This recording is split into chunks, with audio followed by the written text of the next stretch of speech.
મારું નામ મુકેશભાઈ મોથારિયા છે। હું નાની ખાતર ગામનો રહેવાસી છું ને હું એક ખેડૂત પરિવારમાંથી આવું છું। આપણે જોઈએ તો આવો ગ્રેવિટા કોપર રિસાયકલિંગ પ્લાન્ટ આવી રહ્યો છે, એના વિશે મળતી માહિતી મુજબ જે ગવર્મેન્ટની માહિતી છે એના આધારે જ અમને ખબર પડી કે આ જે અમારો ગ્રીન ઝોન એરિયા આવેલો છે, ગ્રીન પટ્ટો છે આખો, કે જ્યાં એકદમ વધારે માંડવી તાલુકામાં જોવા જઈએ તો વધારે પૂરતો બાગાયત છે અને પાણીના સ્તર પણ બહુ સારા છે।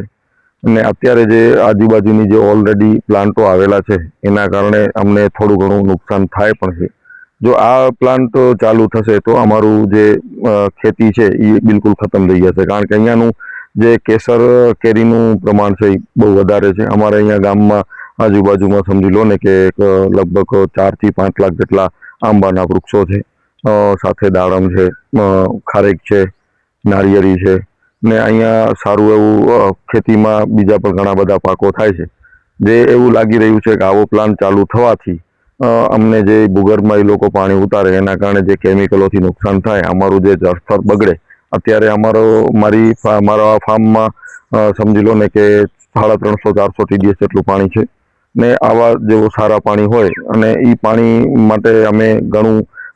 ઘણા રિચાર્જ બોર કરાવ્યા છે, સરકારી યોજનાઓમાં ડેમ બન્યા છે, જેના કારણે અમારું પાણીનું સ્તર થોડુંક સારું થયું છે। પણ આ જો પ્લાન્ટ આવશે તો આ બધા પાણીના સ્તર ઉતરી જશે અને જે અમે 1 મહિનામાં અમારું ગામ પાણી યુઝ કરશે એટલું પાણી તો એ જીપીસીબીની માહિતી મુજબ 1 દિવસમાં વાપરશે તો અમને તો મોટું નુકસાન જવાનું છે ને અહીંયાના જેટલાય ખેડૂતો છે એ બધાની રોજીરોટી છીનવાઈ જશે। અમને આવા વિકાસથી વાંધો એટલા માટે જ છે કે અમારું જે ભવિષ્ય છે એ બગડી રહ્યું છે, સાથે સાથે ખેતી તો બગડશે જ, આરોગ્ય સાથે પણ એવી જ ચેડા થવાની છે, જેના ઘણી આવા પ્લાન્ટ કોપર પ્લાન્ટોના કારણે ઘણી જગ્યાએ કંપનીઓને બેન્ડ કરવામાં આવ્યો છે ગવર્મેન્ટ દ્વારા, તો આ પ્લાન્ટને પણ આગળ શરૂ થવા ન દેવામાં આવે, અમારી એવી માંગણી છે। કારણ કે આવા જો પ્લાન્ટ ચાલુ થઈ જશે તો અમારું જ્યારે જીવન અને સ્વાસ્થ્ય બગડી જશે, અમારા ઘરમાંથી એક કેન્સરનો પેશન્ટ નીકળે, અમારા બાળકો મંદબુદ્ધિ જન્મે, આવું બધું થાય અને પછી ગવર્મેન્ટ એ વસ્તુને ધ્યાન આપે અને એને પ્લાન્ટને બંધ કરાવે એના કરતાં એવું છે અત્યારે જે પ્લાન્ટ બંધ થઈ જાય। જો આવો પ્લાન્ટ ચાલુ થશે તો અમારો આરોગ્ય સાથે ચેડા થશે, અમારી ખેતી વહી જશે। અમને તો અત્યારે જીવતા જ મારવાના જ પ્રયત્નો કરી રહ્યા છે, અમને જીવતાના મારવાના પ્રયત્નો ન થાય એના માટે અમારી સર્વે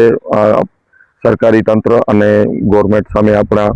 અપીલ છે કે ભાઈ આ ધ્યાન દોરી અને આવા પ્લાન્ટોને અહીંયા જ બંધ કરવામાં આવે।